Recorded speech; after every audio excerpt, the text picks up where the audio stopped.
Also known as ringworm bush, ang Acapulco plant ay isang medicinal plant na matatagpuan sa buong Pilipinas. Matagal na rin itong ginagamit bilang halamang gamot dahil mayaman ito sa nutritional compounds na makakabuti sa ating kalusugan. Kaya naman, ang Acapulco plant ay nilalagay sa mga ointment, lotion, shampoo at sabon. Narito ang ilan sa mga benefits ng Acapulco plant.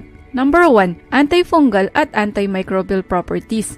Ang Acapulco plant ay popular dahil sa kakayahan nitong labanan ng ringworm. Ang pinakuloang dahon nito ay nagtataglay ng ethanolic extract na may antifungal at antimicrobial properties. Mayroon itong anti-dermatophyte properties na effective laban sa ringworm. Ang buong parte ng Acapulco plant ay mayaman sa antibacterial at antifungal compounds tulad ng aloe emodin, crisophonol acid, emodin, flavonoids, glycosides at rain. Effective din itong panglunas sa Candida albicans, Microsporum canis at Trichophyton mentagrophytes. Pwede rin gamitin ang Acapulco plant bilang panglunas sa skin diseases tulad ng eczema, scabies, tinea infection, insect bites at skin itchiness. Ito rin ay may saponin, isang anthelmintic compound na makakatulong para maalis ang parasite sa tiyan. That's why ang Acapulco plant ay ginawang herbal medicine lotion ng Philippine Council for Health Research and Development o PCHRD. Number 2, makakabuti sa digestive tract. Alam mo ba na makakabuti rin sa digestive tract ang pag-inom ng pinakuloang dahon ng Acapulco plant?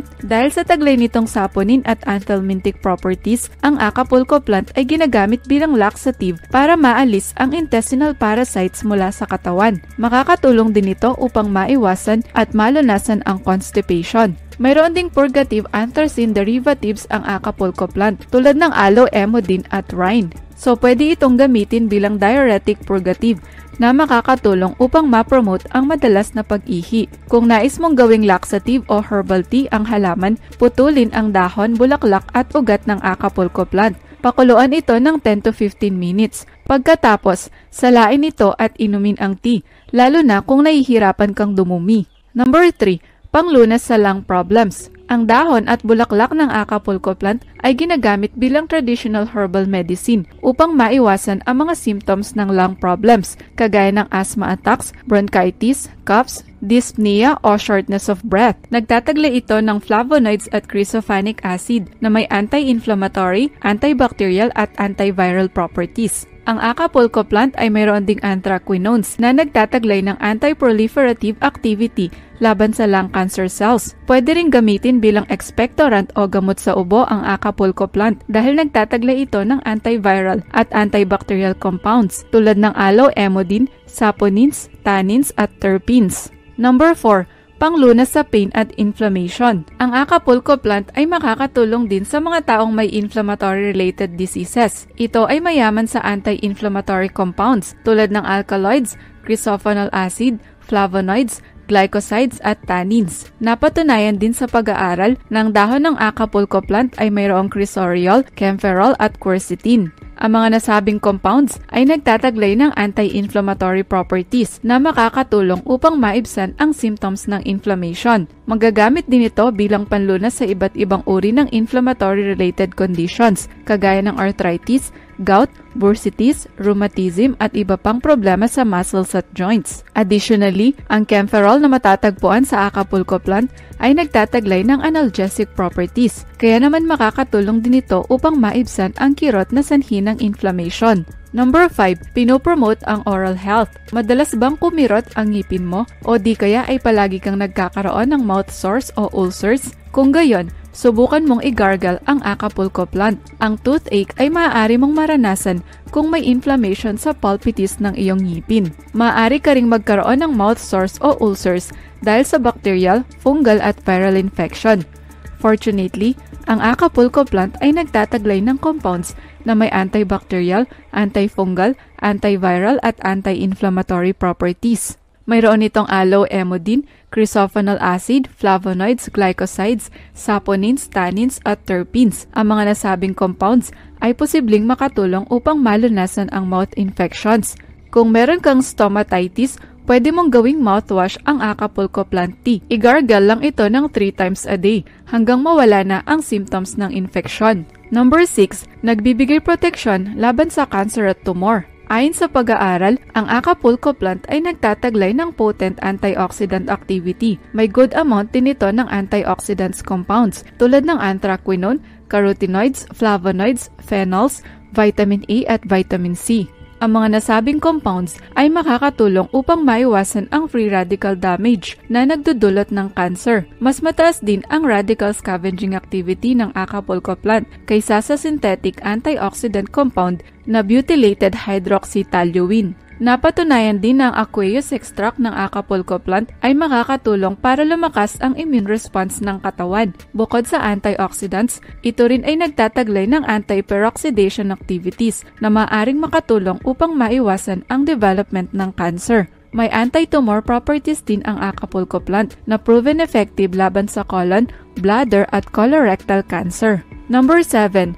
Anti-diabetic effects. Ang Acapulco plant ay makakatulong sa pag-regulate ng blood sugar levels. Mayroon itong blood sugar lowering properties na makakatulong upang mapigilan ang pagtunaw ng carbohydrate. As a result, babagal din ang pag-release ng sugar sa dugo na makakabuti sa mga diabetic patients. Ang glycosides na taglay ng Acapulco plant ay ginagamit din sa diabetes treatment. May kakayahan itong pababain ang fasting blood glucose at pinapabuti nito ang glucose tolerance. In addition, ang flavonoids na matatagpuan sa Acapulco plant ay nagtataglay ng anti-diabetic properties. Makakatulong ito upang maibsan ang inflammation sa pamamagitan ng pagpapababa ng hyperglycemia. Ito rin ay may alkaloids na nagpapababa ng levels ng insulin resistance. Ang tannins ng Acapulco plant ay nagtataglay din ng neuroprotective benefits na makakatulong upang maiwasan ang mga komplikasyong dulot ng diabetes. Number 8. Antipyretic properties. Kung naghahanap ka naman ng natural remedy para sa lagnat, ang Acapulco plant ay makakatulong din dahil sa taglay nitong antipyretic properties. Ang dahon nito ay nagtataglay ng ethanolic extract na napatunayang may fever-reducing properties. Makakatulong din ito para bumaba ang temperatura ng katawan at maaaring magamit bilang panglunas sa malaria.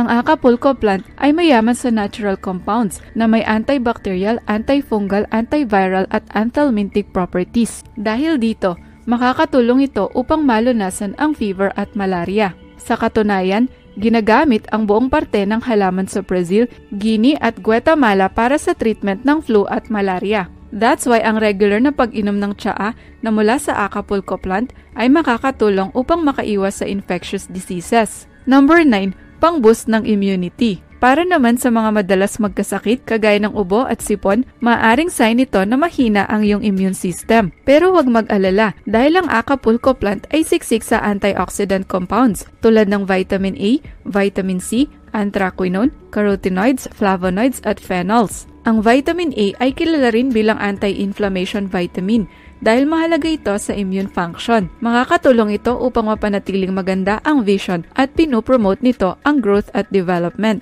Samantala, ang vitamin C na taglay ng Acapulco plant ay nagbibigay proteksyon laban sa pinsalang dulot ng free radicals. Ini-stimulate din ito ang production ng white blood cells sa ating bloodstream na lumalaban sa mga bakterya at viruses. Kaya magandang isama sa regular diet ang Acapulco plant para magkaroon ng proteksyon laban sa iba't ibang uri ng sakit. Number 10. Antispasmodic effect. Nagtataglay din ang Acapulco plant ng antispasmodic effect na makakatulong upang maibsan ang kirot na dulot ng muscle cramps o spasms. Kung madalas sumakit ang iyong katawan dahil sa involuntary muscle contractions, maaari kang uminom ng Acapulco plant tea o ipahid ang dinurog na dahon nito sa masakit na bahagi ng iyong katawan. Mayroon itong alkaloids, flavonoids at saponins na makakatulong para ma-relax ang muscles. Kaya naman, ang Acapulco plant ay effective antispasmodics. Pwede mo itong gamitin kung masakit ang iyong katawan o kalamnan. Maaari rin itong magbigay ginhawa sa intestinal at premenstrual cramps.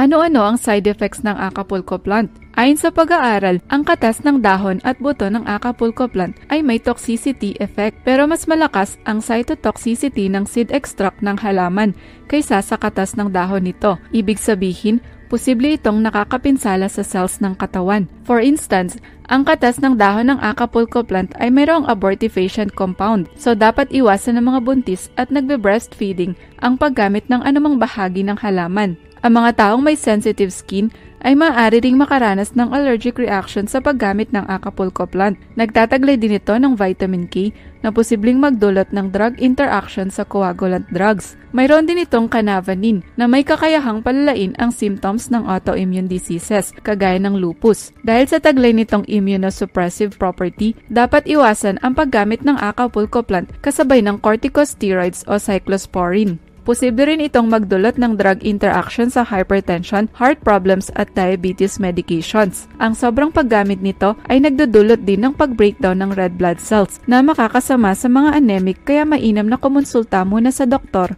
bago gumamit ng Acapulco plant upang maiwasan ang mga side effects nito kung meron kang existing medical conditions. Pero sa kabila nito, ang Acapulco plant ay safe gamitin in moderation. Ang recommended dosage ng Acapulco plant tea ay half to 1 teaspoon ng pinatuyong dahon o 1 to 2 teaspoon kung fresh ang dahon nito. Pwede ring i-apply ng 2 times a day ang leaf extract ng halaman sa mga skin problems, kagaya ng eczema at ringworm, hanggang sa gumaling ito. Ang Acapulco plant ay matatagpuan din sa mga sabon, shampoo at lotion products. Kung gusto mo naman ng herbal medicine, pwede mo itong gawing tea, i-powderize o i-extract ang katas nito. Ikaw, nasubukan mo na ba ang Acapulco plant?